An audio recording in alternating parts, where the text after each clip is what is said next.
No, stop! Alice! I can't believe it! I had a whole speech prepared. I'd agonized over every single word. She always picks the worst moments to ruin other people's plans. I'm so sorry about that. Alice took the liberty of devising some bespoke self-introduction magic for each member of the Hexen Circle. But I could have sworn I deleted all of the triggering conditions for it. How did it bypass everything? Oh, God. This is a very different side of Nicole than what we're used to. Is she not used to face-to-face interactions? Don't worry about it. We've seen that introduction magic once already, so it wasn't too much of a shock. Please go on, Miss Nicole. We'd love to hear what you have to say, or, well, communicate. Huh? Are they talking to this lady? But... Will you all promise to forget that horrendously embarrassing introduction? Sorry? Embarrassing? When?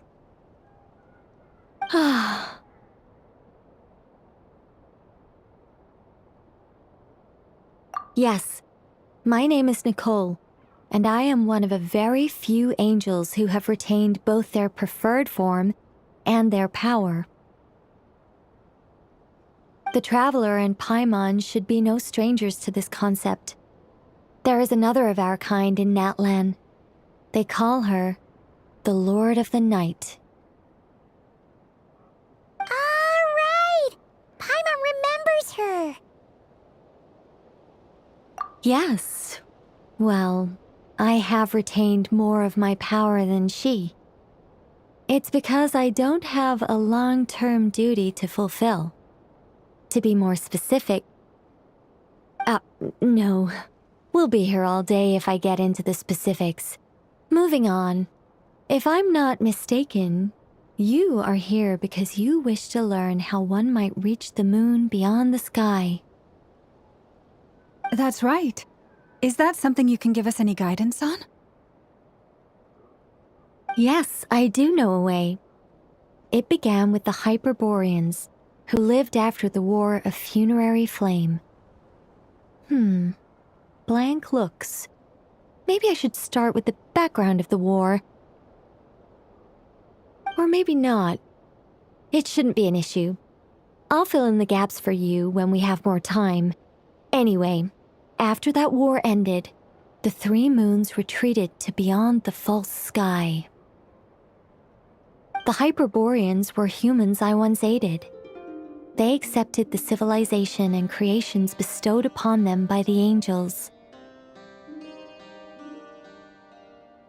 But despite accepting many blessings of the angels, many among them still held on to their faith in the moons. They were reluctant to accept the new order. Even after the War of Funerary Flame, they sought to contact the moon goddesses beyond the sky and receive their guidance. But all three had passed away by that point. This mage has a unique method of communicating. Is she talking about the moons? Yes, but they did not know. And so, still they prayed for the moon goddess's mercy. After building titanic structures that consumed vast amounts of Kuvaki, at last they glimpsed the moons and heard their voices. But of course, they were gravely disappointed, for it was then that they realized the three moon goddesses were dead. Oh, that's such a sad story. It is. Humanity was in a very sorry state at that time. The angels who had once aided them were gone, and the War of Funerary Flames had left them homeless and destitute. Just a second, I gotta ask.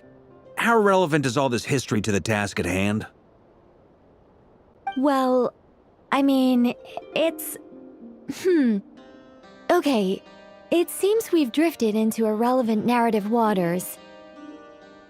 It's been a while since I've had the chance to speak inside someone's head. As soon as I got started, I lost control and the words just flowed out like a waterfall. What I'm trying to say is... Right, yes, that's it. The relevant part is the ritual created by the Hyperboreans. The fact that they bypassed the false sky and saw the true moons implies that they successfully built a connection between Teyvat and the outside world. Which means, with enough Kuvaki and a sufficiently stable connection, it should be feasible to send one person over the border. Okay, so they built some kind of portal? Oh, yes. A portal. Yes. Is something wrong? You sound disappointed. I just didn't expect you to summarize it so well. It turns out I could have said all that in one word, if only I'd managed to think of it. No, please, it's fine. This is invaluable knowledge. I'll be sure to record and preserve everything in writing. Oh, really? Well, in that case, I suppose I could backtrack and add some more detail.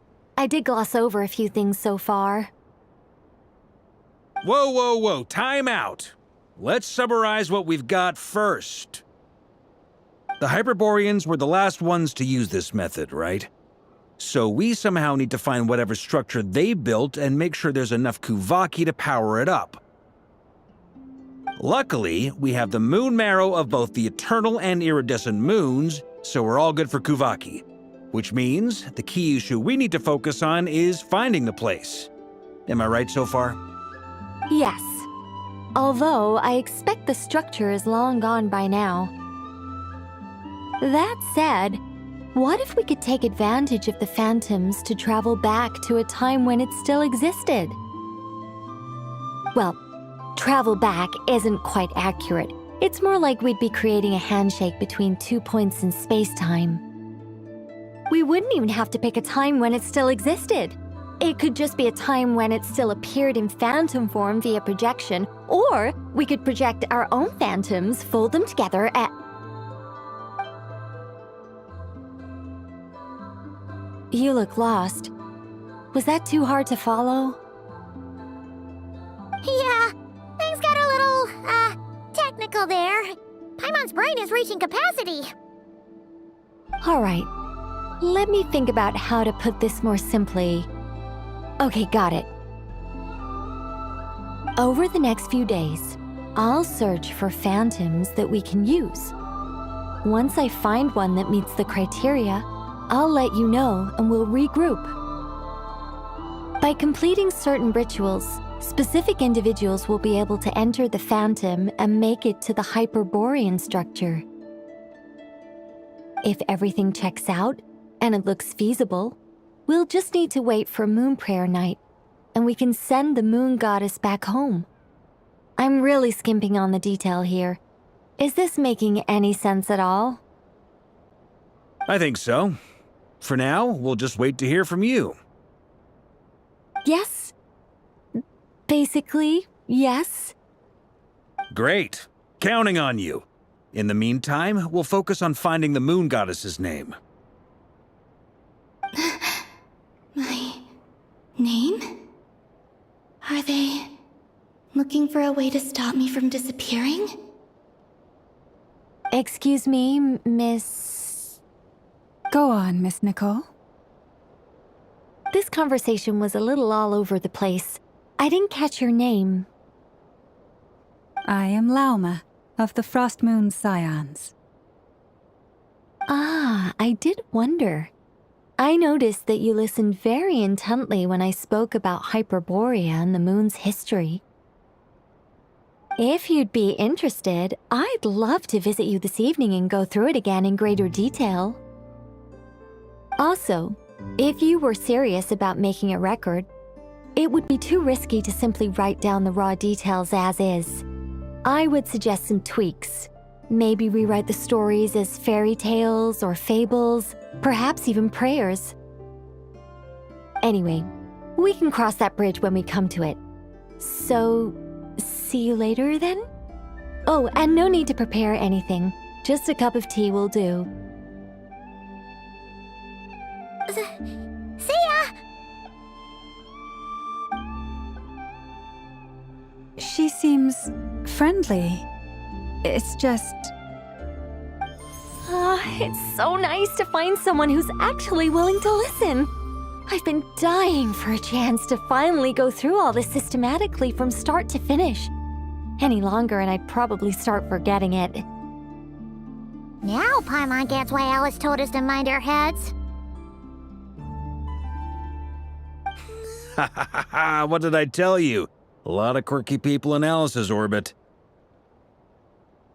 Now then, the next order of business is, where do we start looking for the moon goddess's name?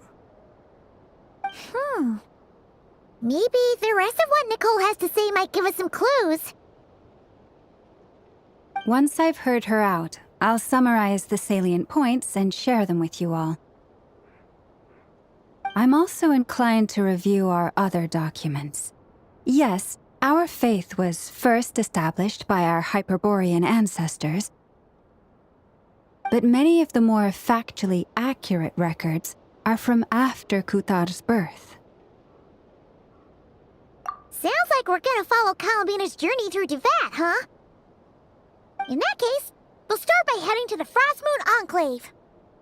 Sounds like a plan. Take this with you. I'll see about getting in touch with the Fatui. It'll probably just be Arlecchino and Sandroni again. They're the only ones who would want to help. Thank you, Mr. Varka. Ha ha ha ha ha! Don't mention it. Honestly, I'm more comfortable dealing with the Fatui than prying into the details of a young lady's childhood. Catch you later. I should follow them, just in case there's some way that I can help.